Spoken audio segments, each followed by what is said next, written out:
Hoy damos continuidad a la conversación de personas sin nombre. Hemos estado hablando por varias semanas de personas sin nombres que aparecen en la escritura registrada. Y hoy vamos a estar mirando el capítulo 8 del libro de Juan. Así que si tienes una Biblia o tienes un dispositivo electrónico y tienes tu aplicación de la Biblia, te invito a que saques tu dispositivo porque vamos a estar mirando ese capítulo 8 del libro de Juan y aprendiendo acerca de una interacción que Jesús tiene con esta mujer agarrada en el acto de adulterio.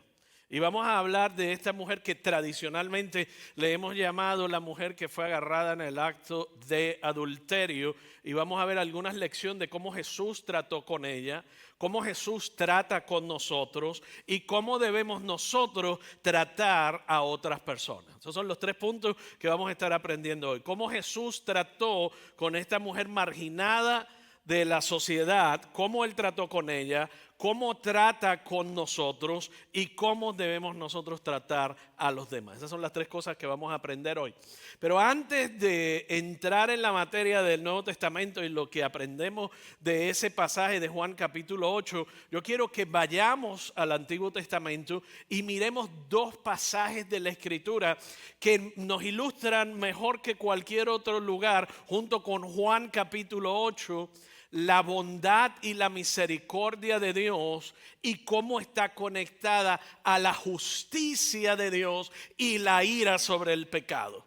Dios es un Dios justo, odia al pecado, o sea, derrama toda su ira completa. Y si uno lee a simple vista podría parecer un Dios esquizofrénico. ¿Cómo es que odia tanto al pecado de la humanidad? Pero sin embargo, ¿cómo es tan compasivo, tan generoso, tan sensible? Y vamos a ver lo que dice uno de estos salmos, le llamamos salmos mesiánicos, porque cientos de años antes de que Jesús naciera, se escribió este salmo acerca de un Mesías que iba a regresar.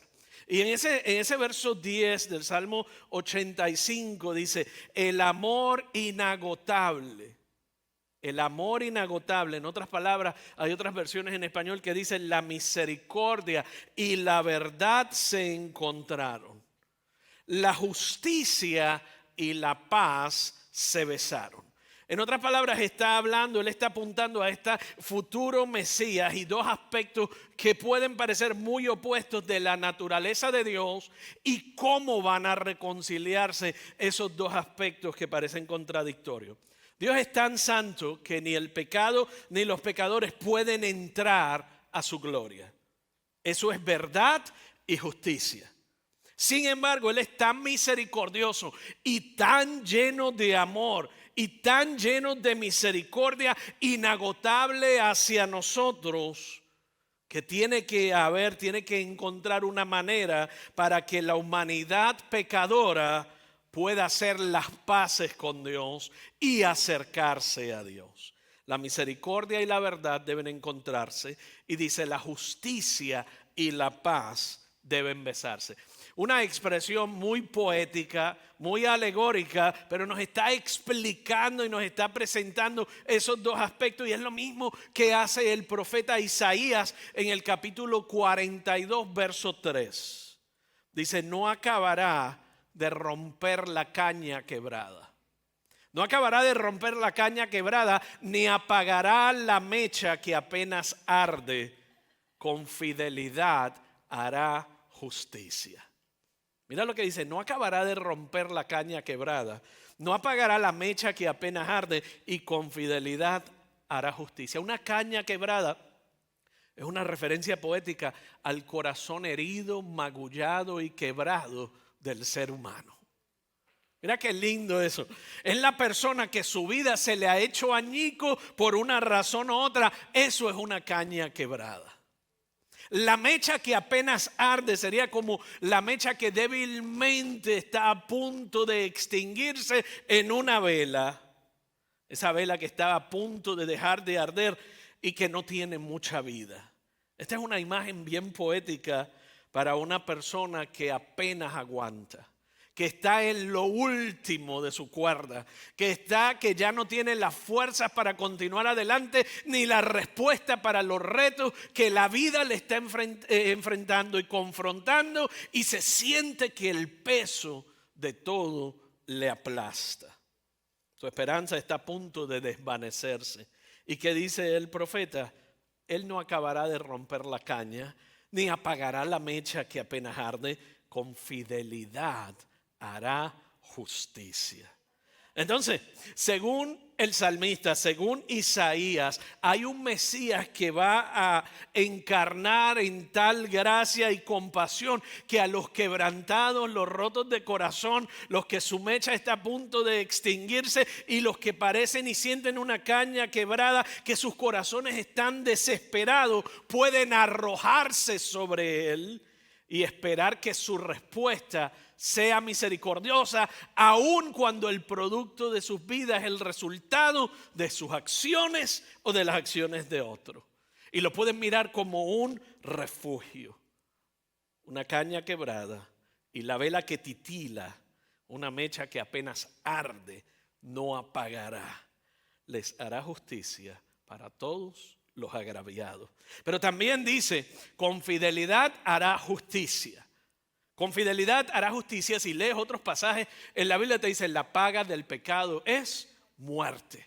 Alguien tiene que pagar por el daño, alguien tiene que pagar por el pecado. En otras palabras, cuando este Mesías venga, Él no va a ser blando con el pecado, Él no va a ignorar el pecado, Él juzgará el pecado, Él encarnará la santidad, la justicia y la verdad de Dios de una manera que traerá justicia a la tierra. A simple vista podría parecer contradictorio, pero tú miras en la Biblia y ves un Dios airado y vas a la otra página y ves un Dios que es el Cordero del mundo. Y continúas pensando en esa tensión y continúas pensando en ella porque este pasaje de Juan capítulo 8 nos da la respuesta a esa tensión que vemos en ese pasaje. Él no solo equilibra esos dos aspectos de la naturaleza de Dios, no solo cumple con ellos, sino que combina la compasión y la justicia de Dios de una manera que el mundo nunca antes ha visto ni entiende. Jesús, el ser humano, o sea, más absoluto, insuperable, integrado, equilibrado y sabio que jamás haya existido. No solo es lo perfecto entre fuerte y tierno, no solo es justo y recto hasta el enésimo grado, y no solo es compasivo y gentil a lo máximo.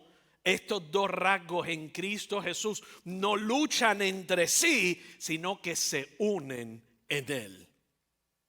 Aquí está un Dios que es tan potente y majestuoso que en última instancia triunfa sobre el pecado, hace justicia sobre el pecado y nos lleva de vuelta a la verdad. Al corazón roto, sostenido por un hilo, la vela que está a punto de apagarse en sus manos no será dañada, sino que serán sanados. En ningún otro lugar en la Biblia, en el Nuevo Testamento sobre todo, hay un pasaje que ilustre esas dos dimensiones de Dios de la forma en que lo hace Juan en el Evangelio según San Juan capítulo 8. Mira lo que dice, quiero que leamos el pasaje completo y voy a leer del verso 1 al 11. Pero Jesús se fue al monte de los olivos. Al amanecer se presentó de nuevo en el templo.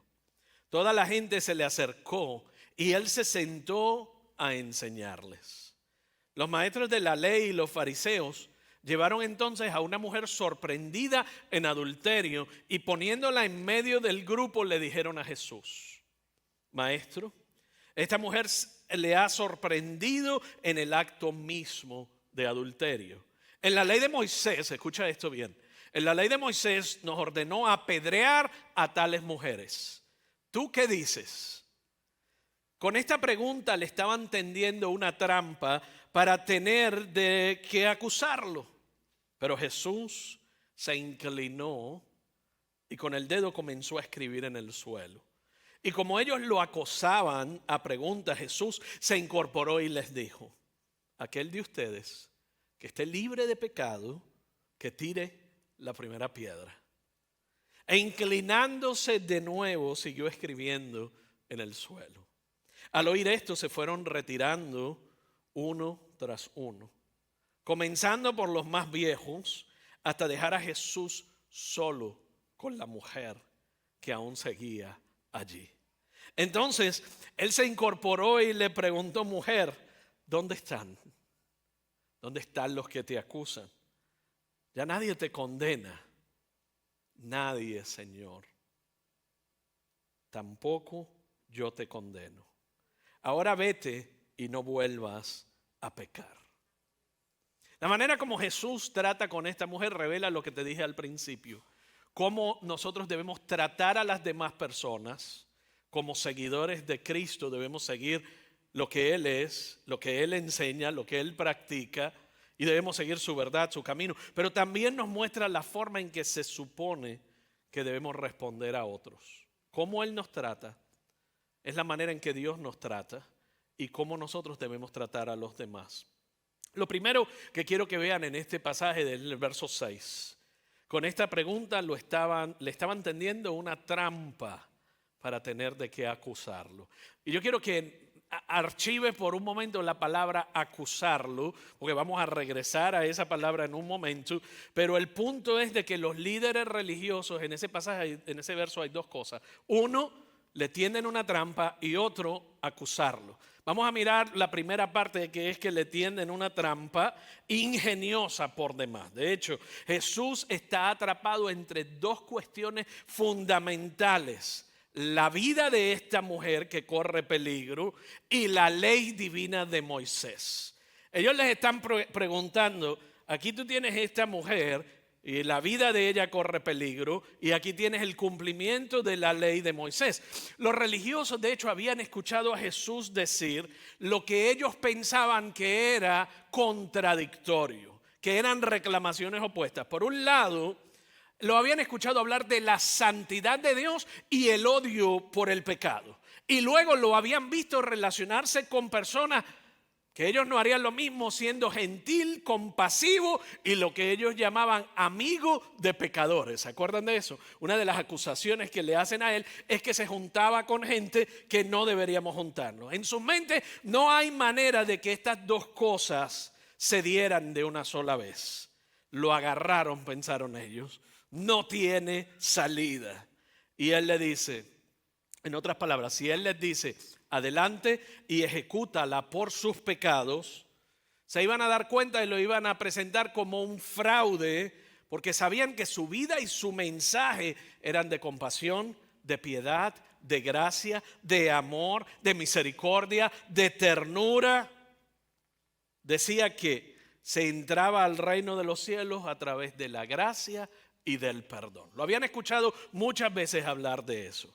Y sin embargo, en el Sermón del Monte, Jesús dijo: ni una jota ni una tilde de la ley de Moisés pasaría sin que se cumpliera.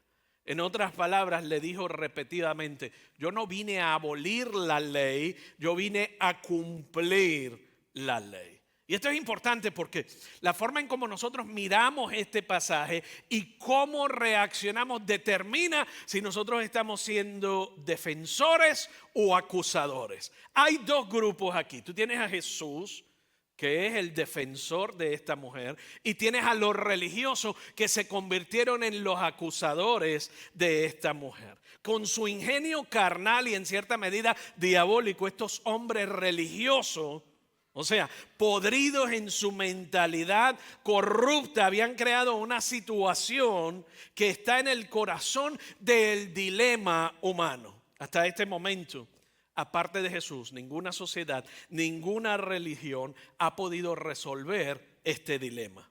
Si te vas por el lado y erras del lado de la gracia y de la compasión, te vas a convertir en una persona blanda hacia el pecado y permisiva. Pero si te equivocas por defender la moralidad nacida de tu esfuerzo personal y de tu desempeño propio y de tus obras religiosas, te conviertes en un religioso legalista. ¿Están conmigo hasta aquí?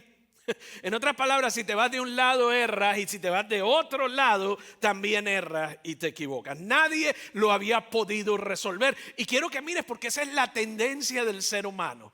No, yo me voy por el lado de la gracia y llamo a lo malo, lo llamo bueno y es permisible y todo está bien. Y está el otro que se convierte en el legalista, que todo lo apunta y acusa el pecado y las limitaciones del otro. Entonces, ¿qué se supone que debemos nosotros hacer ante estas dos situaciones?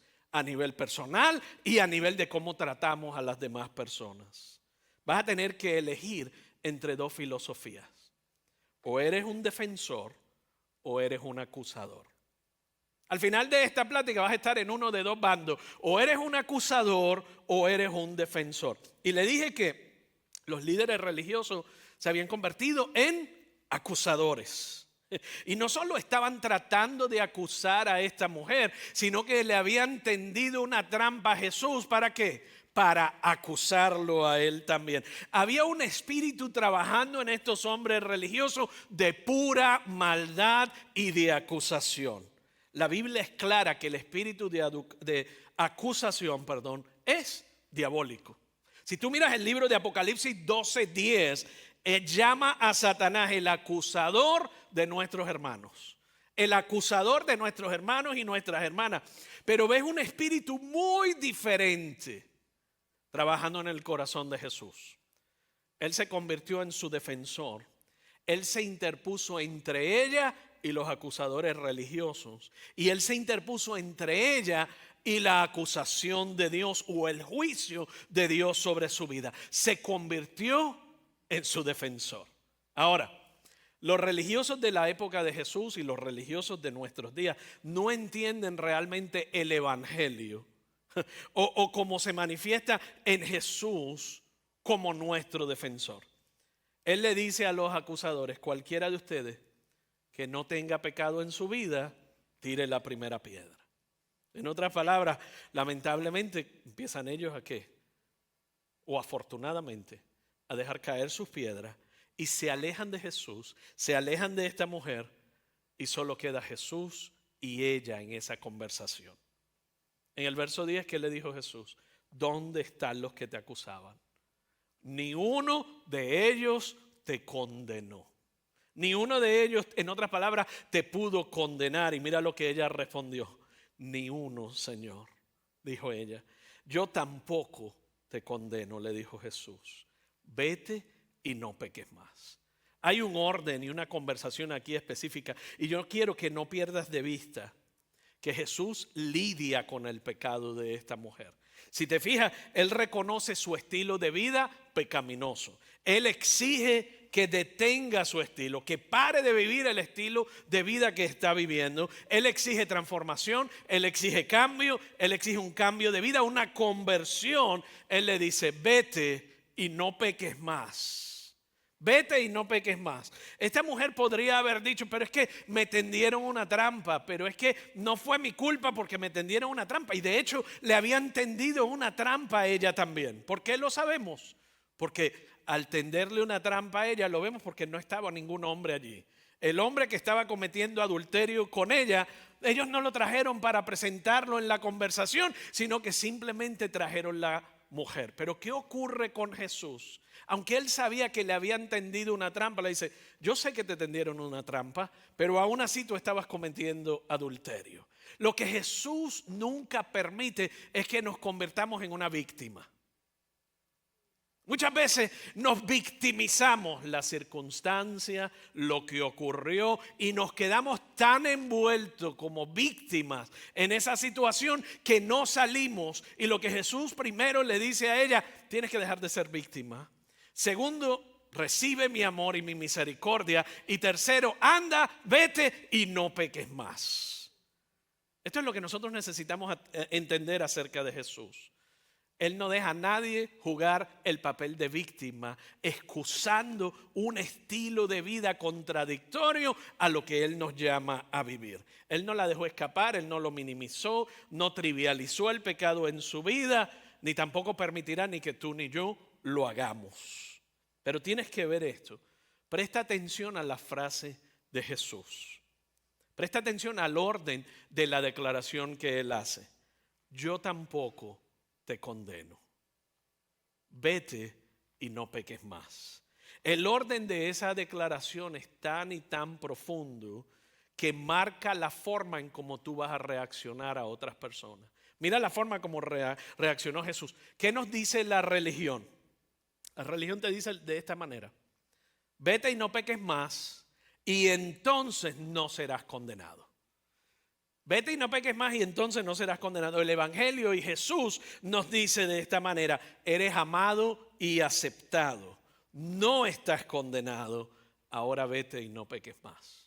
Usted está viendo la diferencia que podría parecer sutil, pero que es fundamental. O sea, es tan sutil, pero marca la diferencia en el mundo. La forma en cómo tú ves eso determinará si te vas a convertir en un defensor o en un acusador. Tu respuesta lo determina todo. El primero, o sea, la religión dice: límpiate, pon todo en orden, trabaja duro y así no serás condenado. Eso es lo que nos dice la religión. Pon todo en orden y entonces no serás condenado. El Evangelio nos dice: tú eres aceptado, eres amado tal y como tú eres. Y por su gracia, que ha sido derramada abundantemente sobre tu vida, vete y no peques más. ¿Por qué? Porque su gracia empodera la transformación y el cambio. Ella era culpable, pero no por Jesús, no fue condenada por Jesús. Culpable, pero no condenada. ¿Cómo puede ocurrir eso? ¿Cómo puede ser que haya sido culpable y no condenada? ¿Tú te diste cuenta al final de este pasaje cómo ella le llamó a él? Él le dice: mujer, ¿dónde están tus acusadores? Ya nadie te condena. Y ella le dice: nadie, mi Señor. Los demás le habían llamado maestro, rabí, religioso, le habían llamado tantas cosas, pero ella le dice Señor. En otras palabras, lo reconoció a él como hijo de Dios. Lo reconoció a él como su Salvador. Lo reconoció como su perdonador. Y la gracia que había sido derramada sobre ella en este momento abre sus ojos físicos y espirituales para darse cuenta: no solo me salvó de que me apedrearan, sino que salvó mi eternidad y transformó mi vida y cambió mi vida. Y de ese momento en adelante ella le dice: Señor, Señor, nadie me condena. En otras palabras, ni ellos lo hicieron, ni tú tampoco lo estás haciendo. Yo me imagino el peso de la gracia de Dios sobre su vida, su copa desbordándose de agradecimiento. Ahora, hay una razón fundamental por la que Jesús pudo decirle: tú no eres condenada. ¿Tú sabes cuál fue esa? Porque él estaba a punto de ser condenado por ella. Él estaba a punto de cargar la paga de su pecado, de su adulterio y de todos sus pecados a través de su vida. Él estaba a punto de cargar ese pecado en la cruz del Calvario. Él estaba a punto de ser condenado por ella en la cruz. La ley de Moisés se iba a cumplir. Dios todavía iba a juzgar el pecado, pero no cayendo su peso sobre esa mujer, sino derramando su peso sobre Jesús en aquella cruz. Él es santo y justo, y su palabra dice: la paga del pecado es muerte. Así que alguien tenía que morir como consecuencia del pecado de esta mujer. Y él le dijo: yo tampoco te condeno. En otras palabras, en unos días yo voy a estar en esa cruz. Y porque yo pagué el precio de tu pecado, tú puedes salir libre. Tú puedes caminar en gracia. Y ese agradecimiento del impacto de lo que él hizo en la vida de esta mujer transformó y cambió su vida para siempre. Por eso hay una cruz. Y por eso la idea de la cruz, la memoria de la cruz, de Jesús en esa cruz, debe hacernos sentir respeto, reverencia, admiración por la santidad de Dios y los requisitos de su justicia. Pero también nos debe llenar nuestros corazones de alegría, de gratitud, porque la cruz es esa imagen clara de amor y de misericordia. El amor y la misericordia inagotable de Dios. Por eso el Salmo 85:10 que te leí hace un rato dice: el amor infalible, En otras palabras, la misericordia y la verdad se han unido. La justicia y la paz se han besado. Hace unos minutos cuando leí del capítulo 8 de Juan te dije, este pasaje nos ilustra cómo Jesús trató a esa mujer, cómo Dios trata a cada uno de nosotros y cómo nosotros debemos tratar a los demás. Y yo quiero que pensemos en esto por un momento, porque ¿vamos a ser defensores o vamos a ser acusadores? Yo siempre recuerdo haberle dicho a nuestros niños cuando estaban creciendo, ve con aquel que nadie se quiere sentar, con aquel que le están haciendo bullying, ve con aquel que nadie quiere invitar e invítalo a tu mesa. ¿Por qué? Porque es lo que Jesús nos enseña a hacer. Y como iglesia no es nada diferente. Como comunidad de fe no es muy distinto. Como familia de fe no es muy distinto. Por eso nos escuchas decir a nosotros como iglesia, servimos a personas olvidadas en lugares olvidados. Invitamos a los que nadie invita. ¿Qué tal si nosotros como cristianos, como creyentes, realmente viviéramos de esa manera? ¿Qué pasaría si toda una iglesia fuera amable, intencional, alentadora y buscáramos intencionalmente personas solitarias y personas marginadas? ¿Sabes cuántas personas solitarias hay en tu trabajo que aparentemente se ven bien?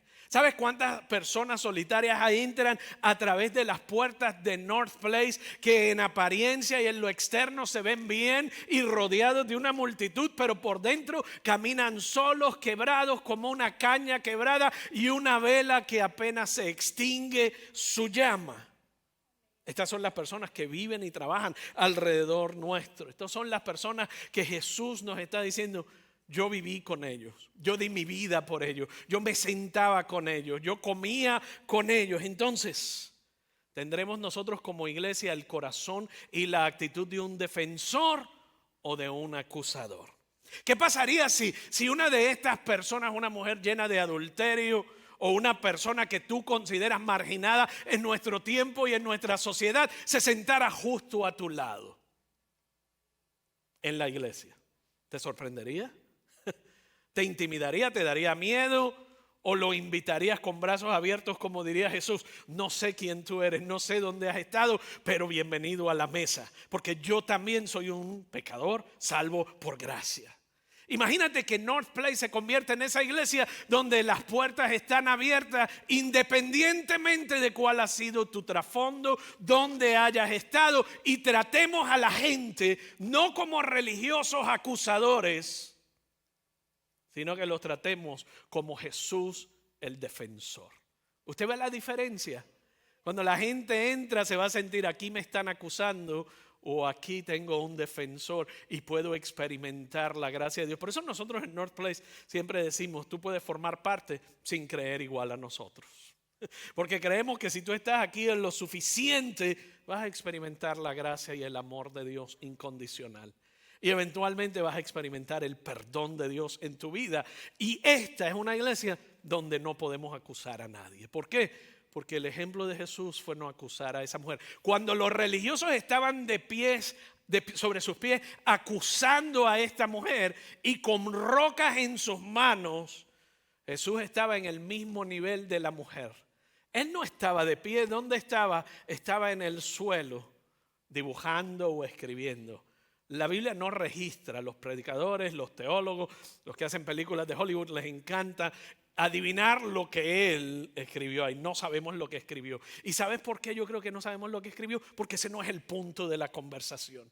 El punto fue mientras los acusadores estaban de pies vociferando en voz alta y con rocas en sus manos para emitir juicio, él estaba en el nivel donde estaba la mujer atropellada, la caña quebrada y la mujer casi sin vida en el suelo, con su vista baja y escribiendo. El que más podía estar por encima de todo aquello se sentó al nivel y alcanzó a aquella mujer donde estaba, marginada por la sociedad, marcada por la sociedad, rechazada por la sociedad, acusada y donde le habían tendido una trampa. Allí estaba él sentado con ella y les dijo a los acusadores, el que esté libre de pecado tire la primera piedra. Y se fueron. Y luego le dijo, yo tampoco te condeno. Y yo me imagino que aquella mujer no podía aguantar más, pero lo que él estaba diciendo es, yo voy a pagar el precio de tu condena. En unos días voy a estar en esa cruz por ti. Yo no sé dónde tú te encuentras hoy, pero a lo mejor estás donde estaba esta mujer. Por consecuencias de la vida, situaciones, consecuencias de esta pandemia, situaciones familiares, de trabajo. Y estás en un lugar donde esa mecha está a punto de extinguirse. Donde te sientes como esa caña quebrada que hablamos hace un momento. Y no es casualidad que hayas venido a una iglesia que somos defensores de aquellos que no se pueden defender por sí mismos. Y has venido a un Dios que no es un acusador, sino que es un perdonador. El Dios perdonador que ama y que está listo para extender sobre ti su gracia hoy. Entonces, donde quiera que tú te encuentres, sea que seas parte de North Place por muchos años, pero tu corazón se ha endurecido por donde la vida te tiene, o tu corazón se ha amargado o entristecido donde al nivel de has perdido las esperanzas. Yo te invito hoy, porque Jesús, en su postura de defensor, está listo para decirte, yo tampoco te condeno. Yo tampoco te condeno porque la justicia se cumplió y la paga de tu pecado fue cargada. La semana pasada hablamos un poco o cantamos un canto. Y ese canto tocó mi corazón y la canción se llama Acércame. Y yo quiero que luego de haber escuchado esta plática hoy de esta mujer en particular, ¿tú te imaginas a esta mujer cantando esta canción? Donde ella le dice acércame, donde ella le dice rindo a ti mi vida, no por religiosidad, sino por agradecimiento, porque él había traído vida donde solo había muerte. Y luego ella le dice acércame, Señor. Pastor Oscar va a venir en el campus de Garland y yo quiero invitarte a que te pongas de pie aquí en el campus de Saxi y en Garland mientras Pastor Oscar viene. Y vamos a cantar esta canción juntos. Y al mismo tiempo yo quiero que tú reflexiones hoy. No sé qué tenías en mente cuando dijiste hoy voy a ir a la iglesia. A lo mejor no tenías en mente Juan capítulo 8, pero algo ha tocado la fibra de tu corazón hoy. Algo ha marcado donde tú estás hoy. Algo te impulsa a que, ¿sabes qué? Sin haberme dado cuenta me he convertido en un acusador. Un acusador en mi familia, un acusador a mi pareja, un acusador en la iglesia, un acusador en el trabajo. Me he convertido en un acusador en lugar de un defensor. O a lo mejor eres la persona que está siendo acusada hoy o acosada por la realidad donde estás. Yo quiero invitar al equipo de oración que me acompañe. Y mientras los demás reflexionamos en esta canción por unos minutos, yo quiero que tú evalúes tu relación con Dios ahí donde estás. Y si necesitas oración en tu vida por ti o por alguien, necesitas que estas personas unan su fe a tu fe e intercedan junto contigo, yo quiero invitarte. No dejes que la vida te acuse a tal nivel que te aplaste. No dejes que lo que piensan y dicen los demás te destruya. Porque el que te podría acusar te dice, yo tampoco, yo no te acuso. Yo te quito las etiquetas que los demás te han puesto. Remuevo los vendajes de tus heridas y traigo sanidad. No importa que tengas 20 años o 75 o 90 años. Él es tu esperanza. Él es tu sanador. Él es tu perdonador. Y Él dice, saca el acusador de tu vida y recibirás gracia y perdón.